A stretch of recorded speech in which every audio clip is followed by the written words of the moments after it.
परमेश्वर का नाम का महिमा हो। पिछले 6 एपिसोड में यीशु ही एकमात्र रास्ता स्वर्ग जाने के लिए इस विषय पर विस्तार रीति में हमें चिंता किया है। आज उसका एक संक्षिप्त रूप में आज मैं बताने के लिए चाहता हूँ।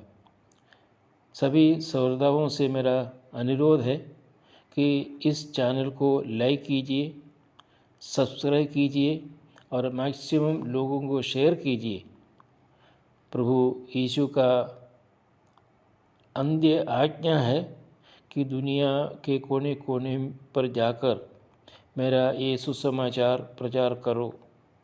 लेकिन आज का जो परिस्थिति में हम इस सुसमाचार प्रचार करने के लिए व्हाट्सएप, यूट्यूब, फेसबुक उपयोग करें। प्रभु यीशु ही एकमात्र मार्ग स्वर्ग जाने के लिए 6 एपिसोड सबको शेयर करना ना भूलिए। अभी तक 6 एपिसोड में बताया गया विषय संक्षिप्त रूप में मैं यहाँ बताना चाहता हूँ। पहला, यीशु ने कहा, मार्ग, सत्य और जीवन मैं ही हूँ। बिना मेरे द्वारा कोई पिता के पास पहुँच नहीं सकता। यूहन्ना सुसमाचार उसका 14 अध्याय उसका 6 पद। अन्य कोई धार्मिक नेता इस प्रकार दावा नहीं कर सकते हैं, ना किया है, ना कर सकते हैं। दूसरा, यीशु ही एकमात्र व्यक्ति जो स्वर्ग से आया और वहाँ लौट आया। यूहन्ना सुसमाचार 3 अध्याय उसका 13 पद। ऐसा कोई व्यक्ति, कोई धार्मिक नेता इस तरह स्वर्ग से आया और लौट गया, ऐसा कोई व्यक्ति हम देख नहीं सकता। प्रभु यीशु मसीह ही एक ही व्यक्ति जो स्वर्ग से आया और वहाँ लौट गया। तीसरा, यीशु ही एकमात्र व्यक्ति सारे जगत का पापों के लिए बलिदान हुआ।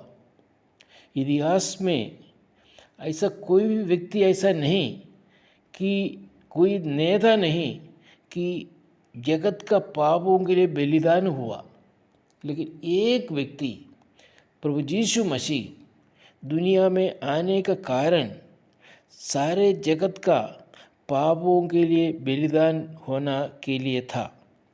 पहला यूहन्ना उसका 2 अध्याय 2 पद में ये हम पढ़ सकते हैं। यीशु ही एकमात्र व्यक्ति परमेश्वर और मनुष्य के बीच में मध्यस्थ हुआ।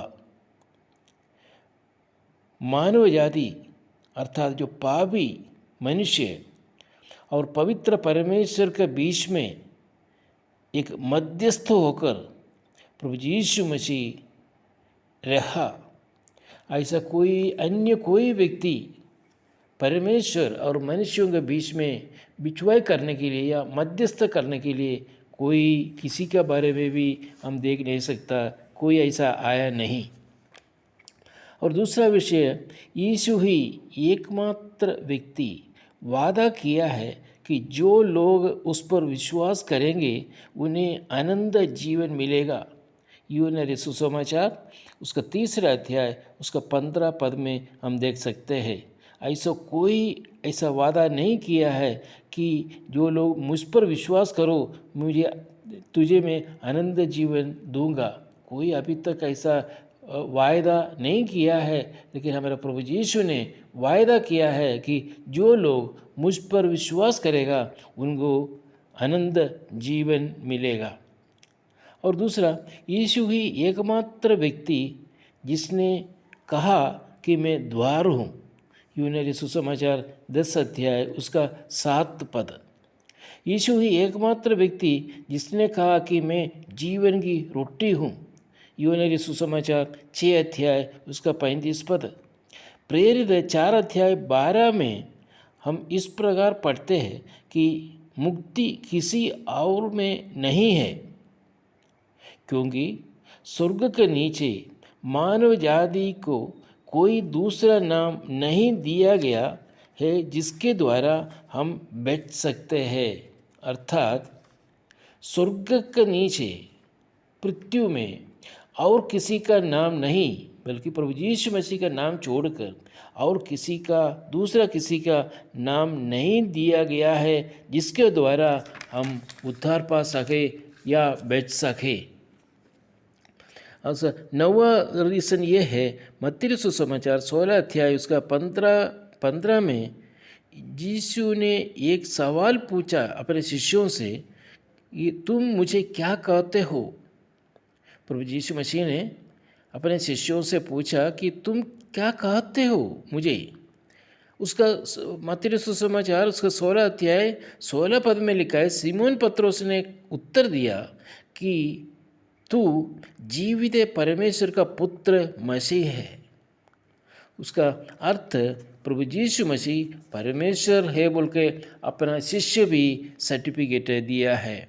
उसका 10वां रीज़न, केवल यीशु ही मानव जाति को अनंत जीवन प्रदान कर सकते हैं, क्योंकि यीशु एकमात्र ऐसा व्यक्ति है जिन्होंने पाप रहित जीवन जिया ये पृथ्वी में और क्रूस पर अपने मृत्यु के द्वारा सारे मानव जाति का पापों के लिए पूर्ण बलिदान प्रदान किया। मरने और अपने आप जीवन में वापस आने वाला एकमात्र व्यक्ति यीशु है, क्योंकि प्रभु यीशु मसीह आज जीवित है। मरने के बाद जी उठा एक ही व्यक्ति है इतिहास में, प्रभु यीशु मसीह। और 11 रीज़न है, यीशु ने कहा मैं और पिता एक हूँ। मत्ती यूहन्ना सुसमाचार उसका 10 अध्याय 30 पद। 12वां रीज़न, यीशु ने दावा किया है मैं तुमसे सच सच कहता हूँ, जो कोई मेरा वचन सुनता है और मेरा भेजने वाले अर्थात पिता परमेश्वर की प्रतीत करता है, अनंत जीवन उसी का है और उस पर दंड ना दिया जाएगा, परंतु वह मृत्यु को पार कर गया है। यूहन्ना सुसमाचार उसका 5वां अध्याय उसका 24 पद। और एक यीशु ने एकमात्र परमेश्वर का कारण वो अभी भी जीवित है। यीशु मर गया और जी उठा। पहला कोरिन्थी 15 अध्याय में हम उस विषय देख सकते हैं। यह कोई अन्य धार्मिक व्यक्ति या गुरु में हम देख नहीं सकता। यीशु पूर्ण रूप से परमेश्वर और पूर्ण रूप में मनुष्य था। कोई अन्य धार्मिक नेता इस दावे का प्रमाण नहीं दे सकता। यीशु आरंभ में से परमेश्वर के साथ था। यूहन्ना सुसमाचार उसका 1 अध्याय उसका 1 पद। यीशु पवित्र आत्मा द्वारा जन्म हुआ। यीशु का माँ पवित्र आत्मा द्वारा गर्भवती हुई, इसलिए यीशु पवित्र था, अर्थात परमेश्वर का पुत्र था यीशु। इस तरह का जन्म इतिहास में किसी का भी नहीं हुआ। प्रभु यीशु मसीह का जन्म इस रीति में हुआ है। परमेश्वर का पुत्र बोलकर जो जन्म हुआ प्रभु यीशु मसीह है और कोई नहीं।